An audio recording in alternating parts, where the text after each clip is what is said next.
청신은 졸업 후 우주항공기술연구소의 엔진 설계부에서 일을 시작하게 됐습니다. 청신의 부서는 모든 직원들이 가고 싶어하는 회사의 핵심 부서였지만 청신은 이미 자신의 전공과 부서 업무에 대한 회의감을 갖고 있었습니다. 그녀가 생각하기에 현재 엔진 설계의 기초인 화학 추진체 방식은 진정한 우주 시대에 어울리지 않는다고 생각했기 때문입니다. 이 분야는 이미 사양 기술로 접어들었다고 생각했지만 아직 연구소 내의 선임 연구원들은 모두 화학 추진 방식만을 고집했고 이런 상황이 그녀가 갖는 매너리즘의 원인이 되고 있었습니다. 하지만 삼체 위기가 발발하고 그녀는 생각지 못한 기회를 얻게 됐습니다. PDC 산하 정보국인 PIA가 진행 중인 프로젝트에서 우주항공 관련 기술자들을 필요로 했고 각국에 요청하여 관련 전문가들을 스카우트 중이었던 것입니다. 이렇게 그녀는 PIA에서 미래 우주항공 기술을 연구할 수 있는 기회를 얻었고 그녀의 직속 상관이자 PIA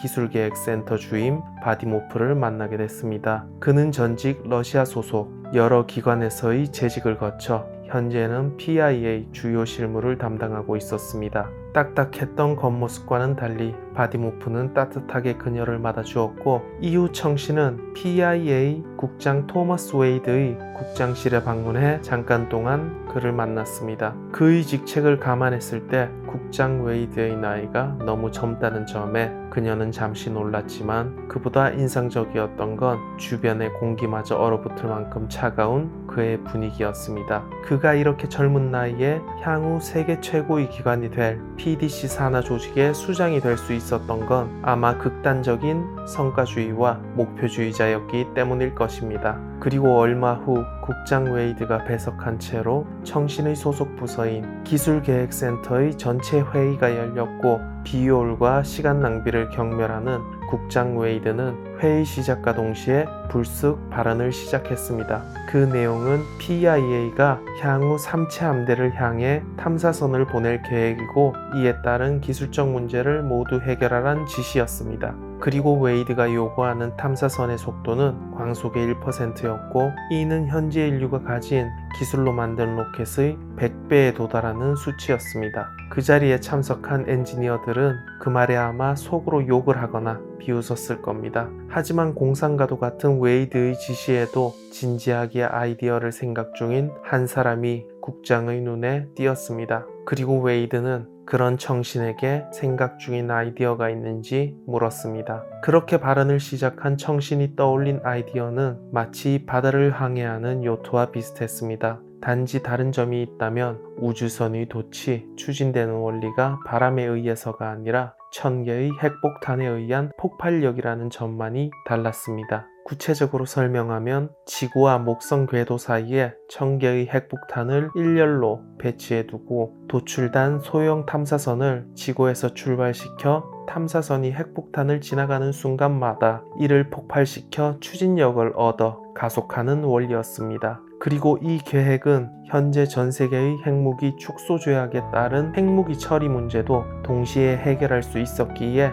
국제적인 여론 또한 우호적일 것이라고 예상됐습니다. 이렇게 청신의 아이디어로 전개된 탐사선 개발 프로젝트는 핵폭탄 지대를 지날 때마다 단계적으로 가속하는 탐사선의 특성을 반영해 계단 프로젝트라고 명명했습니다. 그리고 웨이드가 추가적으로 요구한 사항 때문에 이제는 사람 한 명까지 태운 채로 발사하는 유인 탐사선 프로젝트로 변했습니다. 탐사선의 임무는 약 200년 후 오르트 구름 지대로 진입할 삼체 함대에게 발견되어 포획되고 탐사선을 타고 간 인간이 적의 심장부로 침투하는 것이었습니다. 물론 이 모든 계획은 이미 지자에 의해 삼체가 알고 있었지만 그들도 전쟁 전 유일하게 실제 인간을 연구할 수 있는 기회를 놓칠 것이라고는 생각지 않은 웨이드의 대범한 전략이었던 것입니다. 그렇게 1차적으로 프로젝트의 초안이 완성되었고 이를 PDC에 인가받기 위해 웨이드와 청신 그리고 그녀의 사수인 바디모프가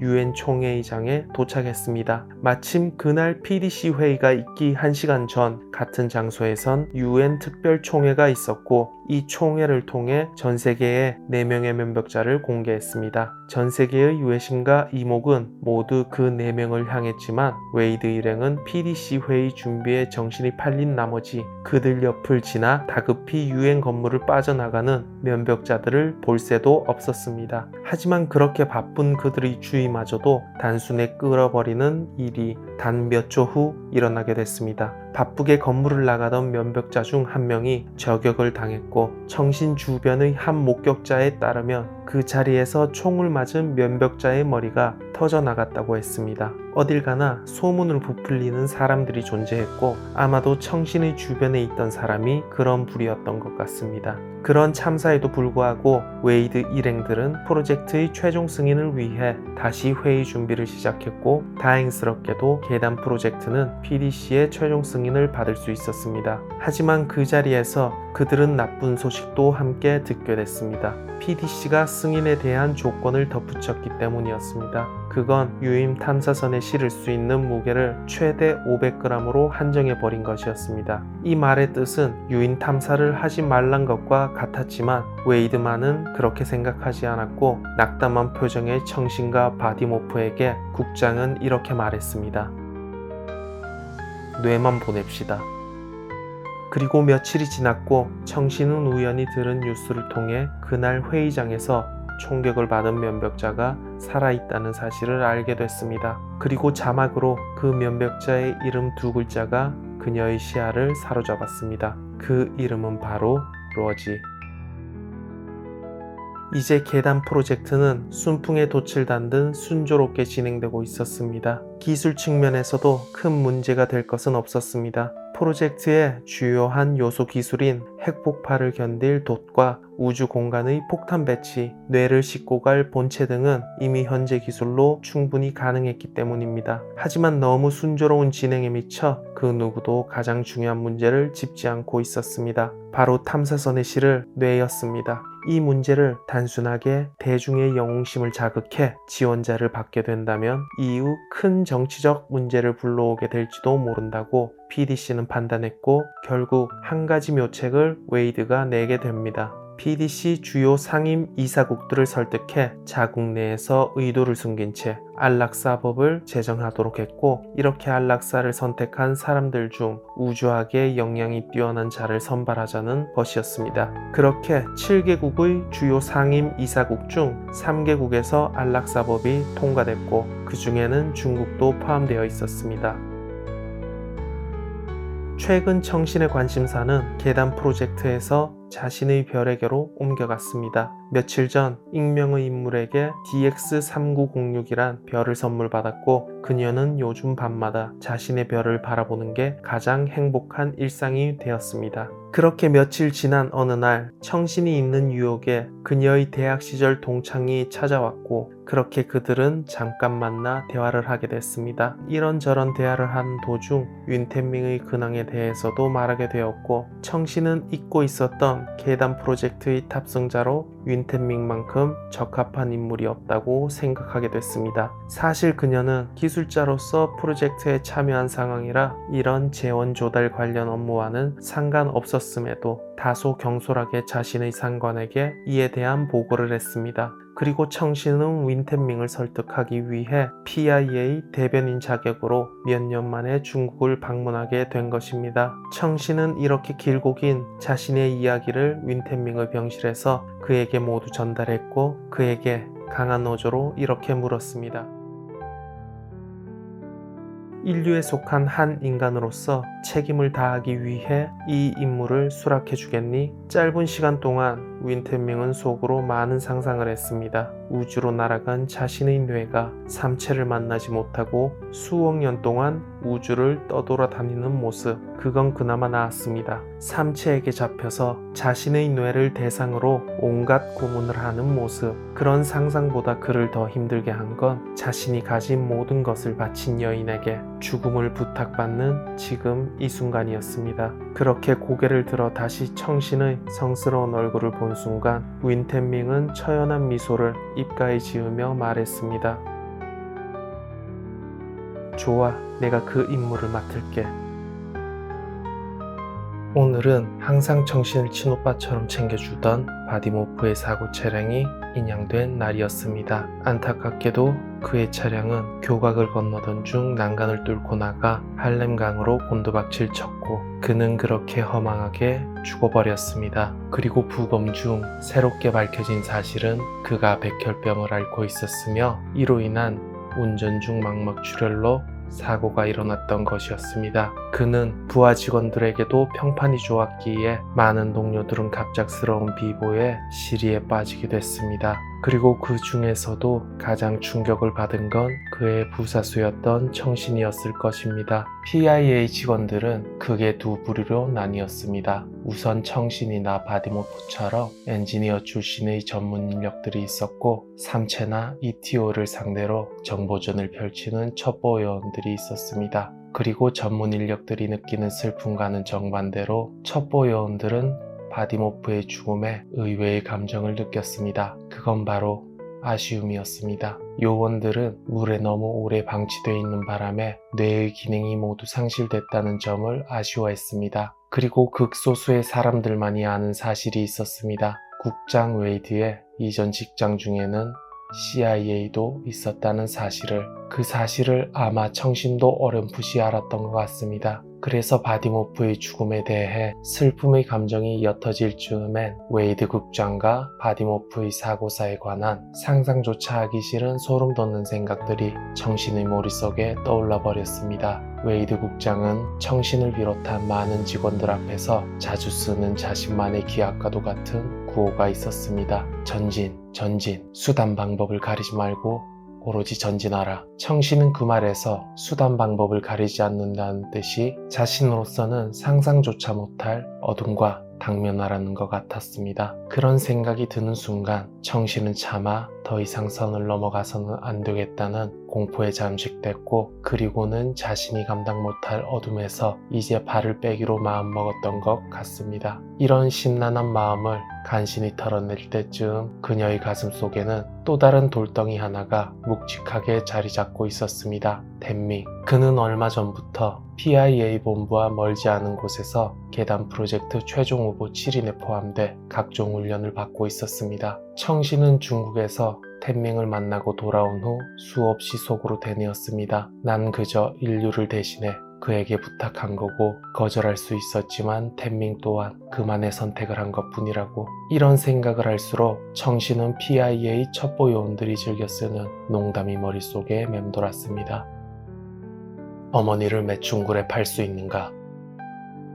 이 말은 결과를 내기 위해 수단 방법을 가리지 않는 그들을 상징하는 말이었고 청신은 그제서야 자신이 댄밍에게 무슨 짓을 한 건지 깨달았습니다. 바로 자신이 댄밍을 매춘굴에 팔아버렸던 것입니다. 그 다음날 청신은 출근하자마자 국장실로 뛰쳐갔습니다. 그녀는 웨이드에게 자신이 추천한 후보 5호의 지명을 철회한다고 밝혔습니다. 댄밍의 학력을 핑계로 그의 성격을 핑계로 항상 외톨이였던 점을 핑계로 청신은 모든 점에서 댄밍이 계단 프로젝트에 적합하지 않다고 주장했습니다. 물론 청신의 의견이 반영되는 일은 없었습니다. 웨이드가 주목한 건 그가 외톨이라는 점이었습니다. 주변 환경에 적응을 잘하는 사람들은 바꿔 말하면 환경에 대한 의존성이 강한 것이고 환경에 적응을 못해 댄밍처럼 외톨이로 지내온 사람들은 주변 환경에 대해 독립적일 수 있었습니다. 이 점을 고려했을 때 윈탠밍이 가장 이 프로젝트와 어울린다고 웨이드는 확신하고 있었습니다.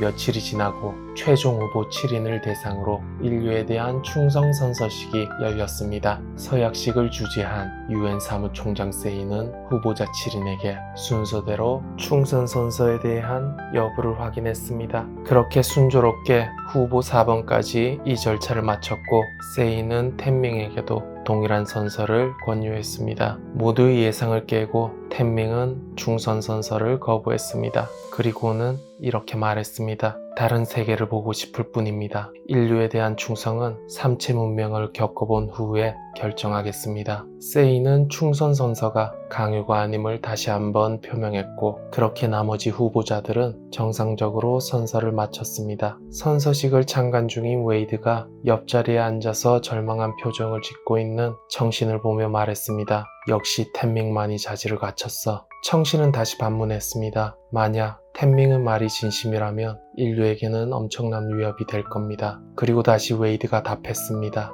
우리가 그렇게 믿는다면 적도 그렇게 믿을 거야. 웨이드는 방금 텐밍이 선서를 거부한 장면을 지자도 분명 지켜보고 있을 거라고 생각했습니다. 이 순간 지자와 삼체인들은 어쩌면 정말로 텐밍이 자신들을 도와 인류의 등에 칼을 꽂을 수도 있다는 생각을 했을 겁니다. 결국 후보자 5호 텐밍은 계단 프로젝트의 최종 수행원으로 결정됐습니다. 그리고 얼마간의 시간이 지났고 텐밍의 병세는 급작스레 나빠져 긴급하게 뇌를 적출하는 수술을 진행하게 됐습니다. 그리고 병원 앞에서 초조하게 서성거리던 청신은 마침 웨이드를 만났고 그에게 충격적인 소식을 듣게 됐습니다. DX3906을 자신에게 선물한 사람이 텐밍이라는 것이었습니다. 청신은 막혔던 둑이 터지듯 모든 감정이 폭발해버렸고 눈물을 휘날리며 수술 중인 텐밍에게로 달려갔습니다. 요원들의 제지를 뚫고 수술실로 박차고 들어간 청신은 급속 냉동된 케이스에 담긴 뇌와 텅 비어버린 텐밍의 껍데기만을 확인할 수 있었습니다. 그 자리에서 하염없이 우는 청신에게 수술을 집도한 외과 의사가 다가와 위로해주며 한 가지 사실을 청신에게 말해줬습니다. 인간의 뇌에는 신체를 재구축할 수 있는 모든 정보가 이미 담겨져 있고 삼체의 기술이라면 반드시 텐밍의 신체를 복원할 수 있을 거라고. 그 순간 청신에게는 모든 슬픔을 덮어버리는 한 가지 궁금증이 머릿속에 떠올랐습니다. 삼체 세계에서 부활한 텐밍은 뭘 먹지? 수술이 끝난 다음날 웨이드의 문을 박차고 들어온 청신이 그의 책상에 봉투를 올려놨습니다. 봉투 안에는 다양한 농작물의 씨앗이 총 18g이 들어있었습니다. 청신은 텐밍의 뇌와 함께 이 씨앗들을 실어달라고 요청했지만 웨이드는 단호하게 그 말들을 거절했습니다. 그렇게 밤새워 청신이 준비한 씨앗들은 우주선에 실을 수 없게 되었습니다. 나중에 청신이 알게 된 사실이지만 후에 웨이드의 지시로 우주선엔 우주 육종 전문가들이 엄선한 종자들이 실리게 됐었습니다. 다시 시간은 흘러 마침내 텐밍을 실은 계단 프로젝트의 탐사선이 발사됐습니다. 가속 구간은 지구에서 목성까지이고 이 구간에 배치된 폭탄은 총 1004개로 이 중 3분의 2는 핵폭탄이었고 나머지 3분의 1은 수소폭탄으로 이루어져 있었습니다. 탐사선은 폭발의 추진력을 얻어 순조롭게 997번째 핵폭탄 구간을 지나고 있었고 998번째 폭탄이 폭발하는 순간 돛과 탐사선을 연결하고 있던 케이블들 중 하나가 끊어지게 되었고 이후 탐사선은 급격하게 정상 궤도를 이탈해버렸습니다. 결국 탐사선을 추적하기 위한 감측 시스템이 급격한 궤도 변수의 변화로 인해 추적 기능을 상실해버렸고 그렇게 텐밍과 탐사선은 끝없는 우주 공간으로 사라져 버렸습니다. 계단 프로젝트는 실패로 돌아갔지만 텐밍의 탐사선은 인류에게 큰 이정표가 되어 주었습니다. 이는 지구에서 발사한 우주선이 뉴턴 역학의 영향을 벗어나 상대성 이론의 영향을 받는 속도로 진입한 최초의 사건이었기 때문입니다. 삼체 위기 이후 우주항공 분야만큼 급격하게 발전했던 분야를 꼽자면 바로 동명기술이었습니다. 현재를 살아가는 우리들도 가끔 이런 상상을 하곤 합니다. 그런 생각을 할 때마다 저는 이런 궁금증이 듭니다. 바보가 아닌 이상 누가 현재에 남아있을까? 삼체 위기 이전에는 선택받은 극소수의 부자들만이 이 기술을 이용해 미래로 떠날 수 있었습니다. 하지만 아무런 미래가 확정된 위기의 세기 원년부터는 거짓말처럼 모든 부자들이 미래를 꿈꾸기보단 현재를 즐길 수 있게 됐습니다. 이렇게 동면의 목적은 부자들의 미래 여행용에서 국제기구나 글로벌 기업 등에서 미래로 직원을 파견하기 위한 용도로 바뀌었습니다. 마침 청신도 PIA의 미래 연락관으로 지정되면서 먼 미래로 여행을 하게 되었습니다. 그녀가 도착할 시기는 지금으로부터 200년 후. 그렇게 청신은 동명기에 누워 희미해지는 의식을 느끼며 이렇게 생각했습니다. 텐밍도 이런 느낌이었을까?